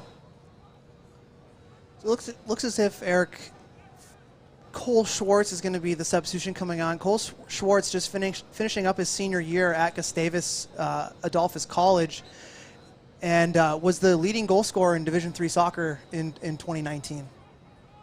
So the guy, Cole scores goals. And he appears to be replacing the consummate Crows goal scorer, Will Kidd. As Kidd, a couple of hand slaps as he departs. So what that's going to do is it's going to move Youssef out to the wing, and Schwartz is going to go up top. And Kidd taking his time, 68th minute. 3-goal lead for the home team. Down a man, down 3 goals. If you're following along to the total club action, Eric, Cole Schwartz played with Minneapolis City 2 last Saturday, scored the equalizing goal. Ahead on it, that's Gago, who just passed the leg of Schaefer, trying to control it, and yet again the Crows coming away unscathed. Just 22 or so minutes remaining before stoppage time. So like I was saying, Schwartz came on in the second half, played for Minneapolis City 2 last weekend. A little freshen up. Yep. And now Coxon controls with the right foot, and is saved by Elder. Big save. Nice save, Matt. I didn't know he was a southpaw. Quick reflexes by the veteran. So, I mean, it brings up a good point. At this point in the juncture, 68 minutes in, you're up 3-0. Yeah, you want to chase another goal, but you also want to get that clean sheet. That does matter when we're talking about maybe foreshadowing any potential playoff implications. There's a statement, there's confidence, there are many things involved, and clean sheets feel amazing. Matt Elder on his way to earning one. Most significant save of the game for him. And eventually, John will get to finish his thought on Cole Schwartz, who replaced Will Kidd. No, I'm done. That's it. That's all. Cole scored the equalizing goal in the 2-2 tie against Inter Minneapolis in the first ever UPSL game for Minneapolis City. And now he's on the field here. Yep, showing that flexibility we have and that continuity across all of our programs, I guess you could say. You got depth. We have depth. We also have something called the Futures program, Eric, that saw 6 of those Futures players leveling up and being on the game day roster for Minneapolis City 2. Oh, nice back heel. Now into the center. Rosado trying to fist that thing out of there. It was beyond the head of Schwartz. Well, like I was saying, the ability for the depth of the overall club structure to be able to bring players up, move them around as needed. A lot of options on the chessboard for Coach Van Benschoten. You know who Cole Schwartz kind of looks like from this distance? Charles Barkley. Tim Wills. He does look like Tim Wills. Just look at him. Did Wills wear 8 or 11? He wore whatever he wanted. He's a club legend. Wow, don't. I don't know. Whatever Wills wants to do, it is his will. Right now in the corner trying to navigate himself. Stiegwart. Now there's Vang. Once again, that turn to the right has been good. Oh. And there is absolutely nothing that Jan Rosado can do. Shielded, screened, Vang. It is 4-0 at Edor Nelson. Well, beautiful. This is his house, Eric. And he's been searching for that one all game. The Augie scores in the house that Lionel Vang is in the process of building. A lopsided lead for the Crows in the 70th minute, 71st minute. Another sub coming.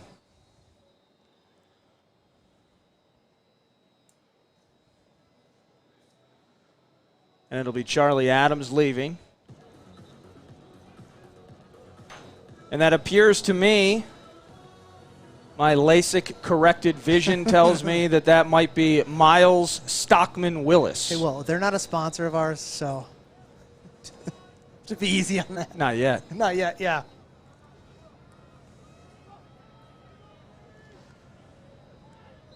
I mean, Al Murakami, there's the foul. In all seriousness, I do feel let down with Dakota Fusion that they've had to play this game down a man. I really wanted to see what they offered this year. We saw a lot of the familiar names that we've seen for the past 4 seasons from Dakota Fusion. The Beljulji brothers. Absolutely. Jade Johnson, Isaac Kenna, all those household names for guys like us that got to call their action. quality players not on this roster. I was really looking forward to seeing Dakota play, and now we're not able to quite see what they offer in a completely full-sided match. So, you know, it sucks, but, you know, it's what happens in soccer. Sometimes the ball bounces the wrong way. The referee makes a call, and here's where we are. There's Medjin. More footwork. And did Vang draw a penalty? Yes, he did. Lionel Vang draws a penalty in the 73rd minute. So you asked me what's special about Lionel Vang? There it is. You don't need to tell me anymore. I have seen it now with my own eyes.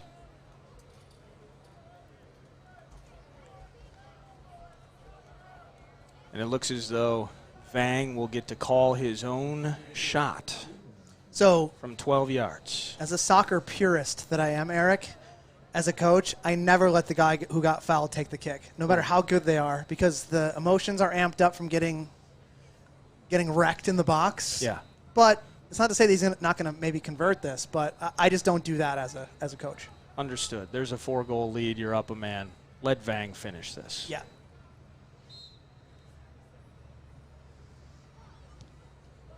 And he does. 5-0. And that's 2 for Lionel Vang. Lionel's had a big second half. I thought the first half let down quite a few times on individual touches in tight traffic, grew into the game, and clearly he had a directive from the coaching staff to clean that up and get in the offensive third, and that's pretty much what he's done since the second half started.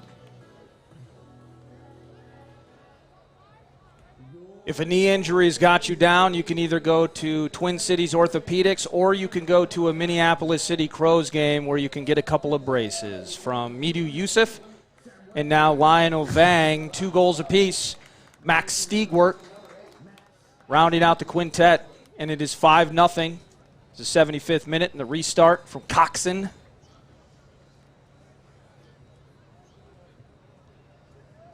And speaking of the captain and the goal scorer, the armband has been handed off to Samuel Ruiz Plaza.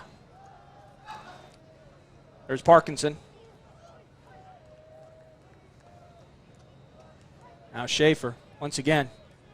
Schaefer has spent the entire game for the Fusion running backwards. And that just, in some ways, I'll give the guy a small story of the entire night. I'll give the guy a ton of credit. He won't stop. Look at him. He's been battling hard, and yes, his job has not been easy without any help up top. Nope. I mean, they tried to make the sub with Coxon up there, but it's still just a ton of chasing. You give a team that likes to play with the ball on the deck like Minneapolis City, up a guy that much space, you're never really going to see the ball unless you're chasing down something long. Indeed.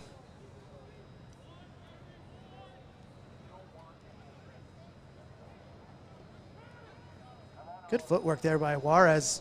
Fantastic work in the middle of the field. Now Juarez. Medjin. Now Vang. Stockman Willis. Stockman Willis creeping up there. It's good to have Miles back. Miles wants another goal is what he wants. It is good to have Miles back. Now he's going to put it in the middle. Ooh, almost an own goal. Nicely done by Grosvenor.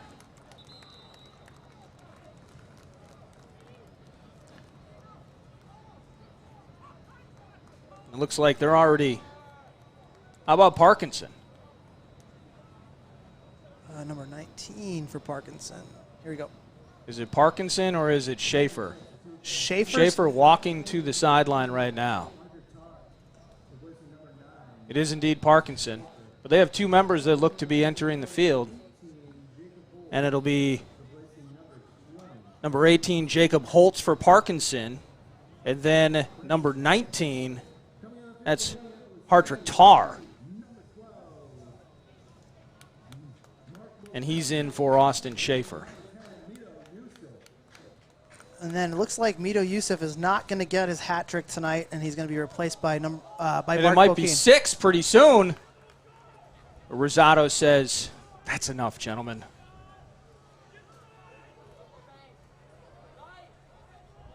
Now Lionel Vang, He's just fearless tonight. Confidence through the freaking stratosphere. Ruiz Plaza. Ooh, Coxon on the turf. That was a 50-50 challenge. Nothing malicious in there. He's hurting a little bit, though. Coxon, he's fine. He's looking to try to get whatever he can out of this. Well, just in case Coxon's parents were listening, I just want to let him know he got hurt a little bit. He's fine. Not making the turn. So Mark Bokeen making way for Mito Youssef. And I believe we are all out of subs unless Troy Luegi is going to make the curtain call now for Vang. Matt Elder. Ooh, Vang on the inside. Nice pass to Bokeen. Bokeen trying to figure out how to unleash this thing. Now Juarez dancing around trying to find Vang. Look at that shoulder by the young man. Mengen sends it flying to no avail. Goal kick. Continued pressure. Continued dominance at this stage of the affair. Minneapolis City poised to improve to 2-0, 6 points on the season. We're in the 79th minute.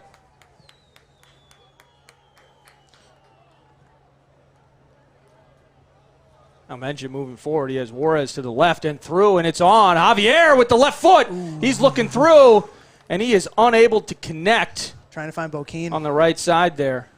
Bokeen active early since coming onto the field.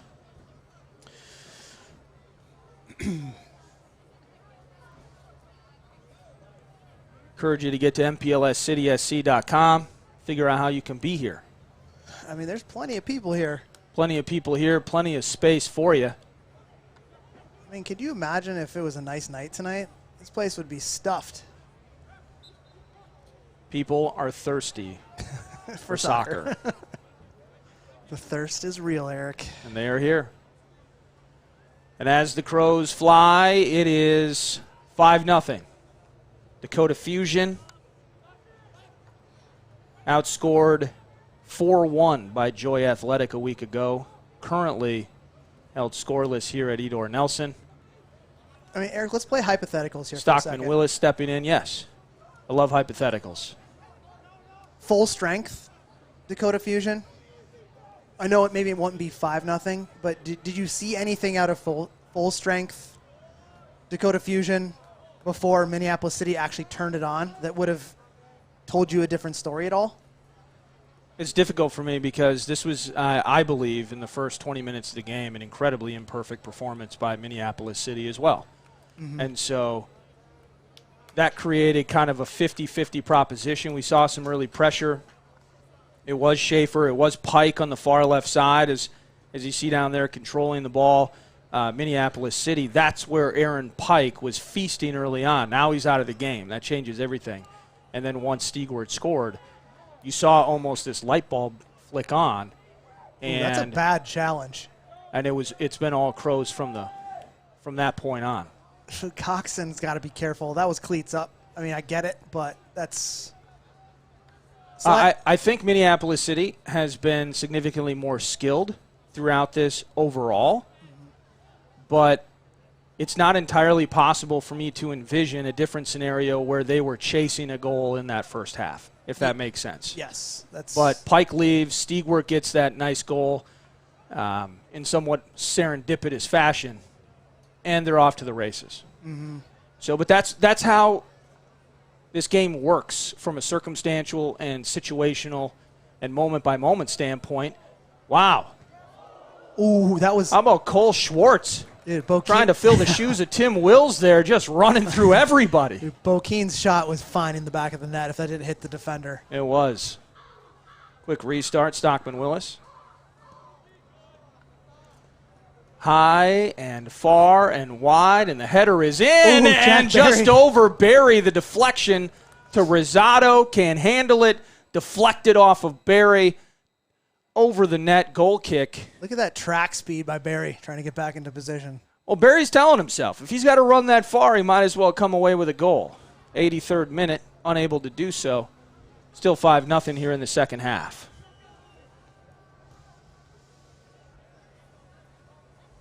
Good interception by Mesgen. Now Bokeen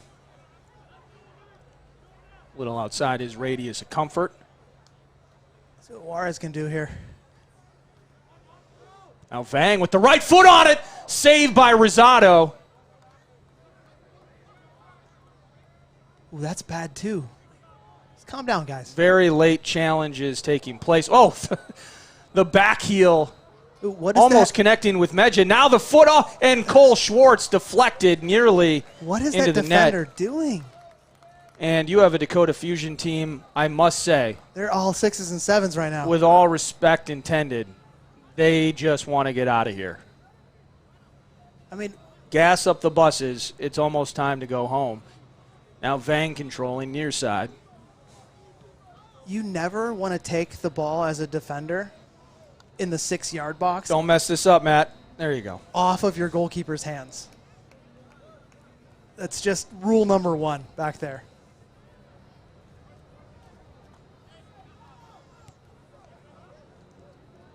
It's a little lazy there by Miles. You want to put a little bit more mustard on that one.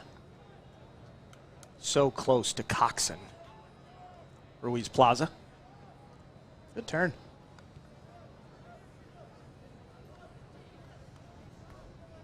And there's some clock watching among Crows fans now. You enter the That's a good ball. 85th minute here momentarily. A 5-goal lead. And as John mentioned earlier, John Bisworm with the analysis. No homerism whatsoever. 100% homer. I'm Eric Nordquist. As John mentioned earlier, the idea of securing the clean sheet. It's number 1 on the list right Winning now. 5-1 is fantastic. Winning 5-0 means so much more, if that makes sense. Want me to let you in a little secret, Eric? Can't wait. I love Taco Bell, Really? but I can't eat it as much anymore because it just throws me into another stratosphere the next day. I understand. You know the only time I eat Taco Bell is when Minneapolis City wins 5-0 on the way home. I hit the 24-hour right in my house, and I get the $5 box. Ah, So it's a tradition. We are just maybe with stoppage 6 minutes away from me taking home that $5 box. So it's making your Friday, potentially ruining your Saturday, but you're going to enjoy every moment of it. 100%. Stockman Willis with a nice step in and takeaway of Runsvold. There's Murakami.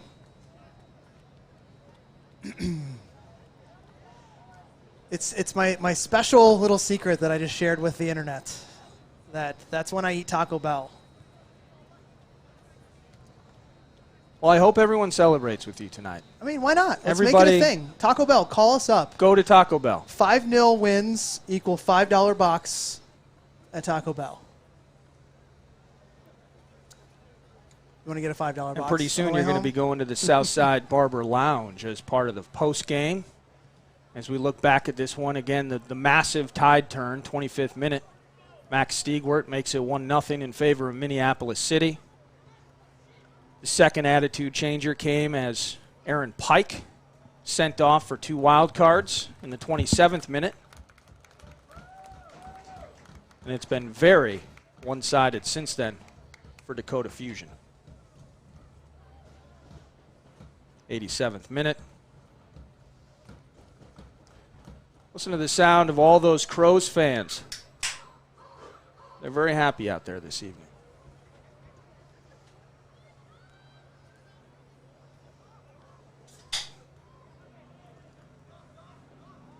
Runsvold, can't keep track of it. Ruiz Plaza.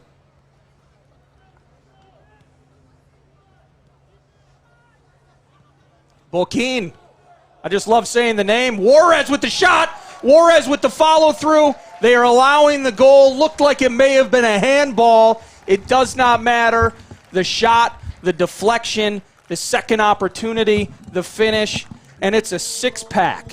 I don't know if they have anything 6-pack related at Taco Bell for John. But I'm getting it. But he is feasting after this feast taking place on the field. I mean, honestly, again, I'm going to say it. Disappointed that there's not a full-strength Dakota Fusion because I wanted to see it. But what you like to see is the fact that opportunities in the first half that weren't necessarily capitalized on, and we talked about getting ruthless, attacking a wounded animal, basically, in Dakota Fusion. They have stolen the spirit of Dakota Fusion. Yes, and that's what you need from someone who's your defending champion in this conference and someone who wants to get 3 in a row. Now, Jan Rosado, the Fusion goalkeeper,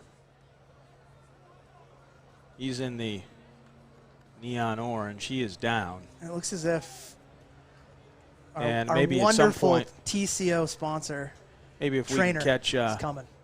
He's cramping up. if we can catch a replay of the game, whether it's a cramp, if he had to make an awkward stretch trying to defend Javier Juarez. The 6th tally of the evening for the Crows.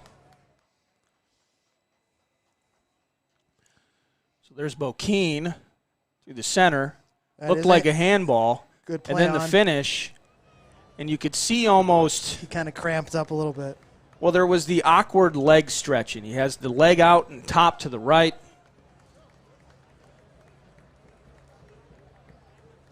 I've watched a lot of TV. I feel like I know some medical things. Stayed on a Holiday Inn Express last night. Not currently a sponsor. Waning moments. What are you thinking? Roughly 70 seconds until stoppage time. I would put stoppage time somewhere in the neighborhood of 2 to 3 minutes. A couple of yellow cards, a bunch of goals, a total of 5 of them in the second frame here, all for the home team. Runsvold with the gloves. Good touch. Now Barry. I've been told from the field stoppage time is 0. So Green wants to get the heck out of here too. A bit of mercy taking place to the visitors. All right, guys, clean it up in the back. Don't want anything There's dumb. 40-ish seconds remaining. Ruiz Plaza out of Vang. 2 goals for Vang. Menjin. Forward to Juarez.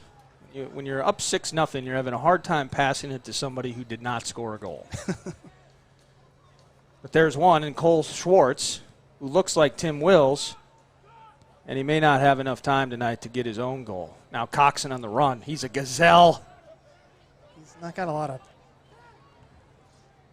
of help here. The best thing he's going to do is, well, he's trying to create something on the other side there. And that's Jacob Holtz. if I were nearly him, bumbles his way out of bounds. if I were him, I would have played for the corner kick. And that does the whistle is there. And victory is in the hands of the home team, the Crows faithful. A nearly packed house here at Edor Nelson tonight to watch the home opener in 2021 for Minneapolis City SC. And they caught a dominating performance from the Crows. Down a man, Dakota Fusion had no answers. It is 6-0. And what did you love? What did you love? Or what is the thing you loved the most about a lopsided scoreline as you see before you? I don't know. Can we think about that? Maybe take a quick break and come back? Okay. Let's take a quick break. You know what we're going to do? We're going to walk on over to the Southside Barber Lounge, and we're going to do a little post-game. Get a nice tight fade. Absolutely. But yeah, we'll take a quick break. Look at me. I need help. Then we'll talk a little bit. Sounds good to me, my man. That's John Bisworm. I'm Eric Nordquist. Thank you so much for joining us. It's Pentz Homes. It's Twin Cities Orthopedics. Tremendous sponsors for Minneapolis City. When we return, the Southside Barber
join us for the next home game, May 26th at 7 p.m. against the arch rival Duluth FC here in the NPSL team. Or if you want some soccer immediately, you can travel Sunday night up to our friendly confines of Osseo High School as MC2 takes on FC Minneapolis 5 p.m. May 15th, Sunday night.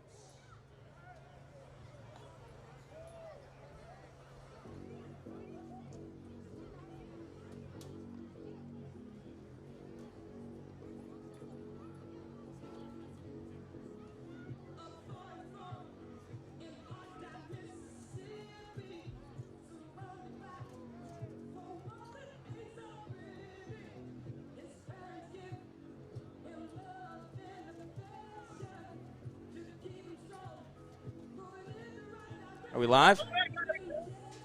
Yeah. We are live with Minneapolis City midfielder Lionel Vang. Lionel, John Bisworm here.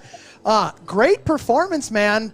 The reason why we're calling you down to the field in the Southside Barber Lounge post-game show is this is the house that Lionel Vang built in Augsburg University. How did it feel to come back after a full year off of when you came off of being the MIAC Player of the Year in 2019? COVID happened. Now you're here, and you scored 2 goals. Yeah, honestly, I wasn't expecting it whatsoever. But honestly, being on this field was amazing. So, I'm fine. He's getting pulled away. You can Get in there for that team picture, brother. Get in for the team Come picture. on. You can still talk to us while you're in there. We'll pause briefly while Lionel's getting a team picture here. All right, we're good. So, Lionel, talk us through the first half. Not a lot of activity centrally. I mentioned on the broadcast that the central three of you and Ian and Max, not necessarily connected, but once that goal came in from Max, all of a sudden it was like you guys had life and energy, and then in the second half, you took over. Yeah, honestly, after that first half, Coach Matt was just telling me, just drive that player, just keep going, get in, just drive. So, I mean, second half, I got it, and I started going at guys because I felt like, that's the role of the 10. So, yeah, I felt like once I started driving at the players, it opened up, forward to play into and gave me opportunity to shoot too. Hey, Lionel, it's Eric Nordquist here. How did you persevere from the physicality? There was clearly an intent, especially once you were able to make some plays in their attacking third. It looked as if their idea was just, we're going to body this guy off the ball, and your ability to maneuver through that led to your success. How did you persevere through that? Honestly, I played in a lot of different leagues, and it's very, you get kicked and it's very dirty, and I feel like this is just part of it, playing in it. You're going to get kicked, so it's just trying to dodge those, cleats coming in and not let it get to me because obviously they're trying to slow my game down. But that I was about to get subbed on because I almost got injured, and I was feeling like, no, they're just going to be mad, so I'm going to be even better because I'll be more into the game. There was a moment in the second half, Lionel, you had a fantastic right-footed shot. It just went left of the net. Then you had a free kick a couple minutes later, and it could have been a wide-open guy for an easy header in, and you just looked like, you know what, I'm going to bend this thing in there no matter what, and you just fired that thing on net. Yeah, I mean, when I was taking those, and most of the time I had a 6'5" defender to play to, but today I was like, I'm going to take a rip. Keeper isn't ready. Fields are wet. I was expecting it to go on the ground, but, I got some height, but unlucky. Hey. I had a lot of unlucky spots. Hey, congratulations not only on the win, but a couple of goals for you tonight. And we've taken up enough of your time, man. Thanks for giving us the opportunity to watch your fantastic performance. And take care, my man. Thanks. Appreciate it a lot. Thanks, Lionel. Good match, man. Yep, thanks. Bye. Lionel Vang, 2 goals, and one of two packs of the evening. Your player to watch, John, Midu Yusuf, gets a couple of goals tonight. Javier Juarez, a second-half sub, comes on and scores. It was Max Stiegwart that had the opening goal. And again, you just can't repeat it enough as we jump ourselves into the Southside Barber Lounge, and they're doing whatever they can to create a miracle on my hair. You just think about the first goal with Max Stiegwart. You think about Aaron Pike being out. And there's some talent deficiencies, or I should say There's a talent advantage in a big way. It felt like a depth advantage in a big way for Minneapolis City. But I kind of got to echo, the refrain you were offering earlier, where in some ways a 6-0 win as a Crows fan, like you love it. But I really wanted to see 11v11 for 90 minutes and just see how that played itself out. And obviously we didn't get to do that. But 6-0, the scoreline tells you the kind of game it was for, unfortunately for the visitors, the wrong side of that. And the right side of things, of course, with Minneapolis City. I think what it does, too, it's kind of a statement victory. Even though it's against 10 men, it's still – there wasn't a lot of work to be done. We talked about in the first half. Defensively, there was nothing that Dakota offered that was scary, even with a full squad. Our defense was locked in. What we were looking for was that final third pass that unlocked the goals. Yeah. So there was nothing really to worry about in the first half. Even if we moved into the second half, if that Stigwart goal went in or didn't go in, 11v11. It's a little bit of a different story, but what a champion does, and it's what Minneapolis City is, the reigning champions back-to-back, is statement victories. It's not our fault as a team that there was a red card, but what we can do is show the rest of the league that we can still pump in goals no matter what the situation is. I'm watching down on the field here and some players taking their time to exit. I'm watching your son, nearly 5 years old, dribbling down. Behind him, head coach, Minneapolis City, Matt Van Benschoten, who's actually, he's taught my daughters in some soccer as well. I was just waiting for him to slide tackle your son. To be honest, I heard only half of what you said because I was waiting for him to just clip the back ankle of your baby. You know what? He's lucky that Gus didn't go 2 foot in on him. No, Gus is He's a bizworm. Gus is an absolutely tough guy. I understand what you're saying in that respect, and it would have taken everything to go right for the Fusion tonight, and also maybe some self-inflicted wounds and/or mistakes by Minneapolis City to offer you anything of a result that was different than what we saw, lopsided or otherwise. Your man to watch tonight, Mita Yusuf, was fantastic. Good home debut for that guy. And speaking of home debuts, we got to talk to him, Lionel Vang, and the 2 goals he put down on his home field. Guy goes to school here. Scores here. Used to go. Used to go to school here. Yep. Maybe he'll take some grad work now that he's officially put his stamp on Edor Nelson Field. Next up. Before we get into kind of next steps here, really want to give a good shout to the coaching staff. Van Benschoten, Tori Burnett, Adam Pribble. They made the adjustment, and they went to our first talking point for Keys of the Victory. Don't worry about nothing else but ourselves. And they went through, and all of that combined together with throwing adversity aside from the other team, came out with a 6-0 victory. It's been a long time since we scored 6 goals. Feels good. Feels great. And you only needed 1. You added the other 5 just for good measure. Yeah. And the key to that, as you mentioned at the end of this regular season, is you look at the NPSL playoffs. When you're able to say through 2 you have 9 goals and you've conceded none, that's a positive for this team, who now has 6 points, which is positive on the 2021 NPSL season. And after the 3-0 victory at Sioux Falls, now 6-0 tonight. Next up, it's a 7 p.m.er. It's in lacrosse. What excites you about getting the opportunity to play lacrosse a week from tomorrow, sir? What excites me is I get to go back home to my state. Yeah. I get to go back to Wisconsin. There is that Wisconsin thing. What excites me is that, you look at the table right now in the schedule. What we don't have in the early goings is we don't have the Joy Athletics. We don't have the Dakota Fusion, the Duluth FCs, the Med Cities. Yeah. I really want to see those teams. I really want them, but however it shakes out, we don't necessarily always play them in the beginning of the year in the first couple of games. We get the Sioux Falls, the Dakota Fusion. We get the Lacrosse Heiress. So do you make the schedule? I do not make the schedule. Oh, you don't? Okay. No. I just wanted, there's no improprieties taking place here, Crows fans. No, but I'm in excited. 12 days, you get to see Duluth. Yes. We do. And it's a midweek fiesta. It's a Wednesday night fight. With Duluth. Wednesday night fights. But I'm excited to see lacrosse for one reason is last year I thought they leveled up from a organizational perspective, a talent perspective. It just looked like a different lacrosse who was kind of the doormat historically in the conference. Yeah. They got some results. I was encouraged by the fact that they were getting better. And for someone who historically has been at the bottom of our table, for them to get better is only good for everyone else above them from a competitive standpoint. Agreed. So I'm looking forward to seeing what they bring in for 2021. Hopefully COVID isn't going to deter them from having any of those that talent coming back. But I'm looking forward to just another battle, man. Just doesn't matter who it is. Let's go win. Agreed on that. So that's the next match, and that'll be a week from Saturday, 7 p.m., Minneapolis City in lacrosse.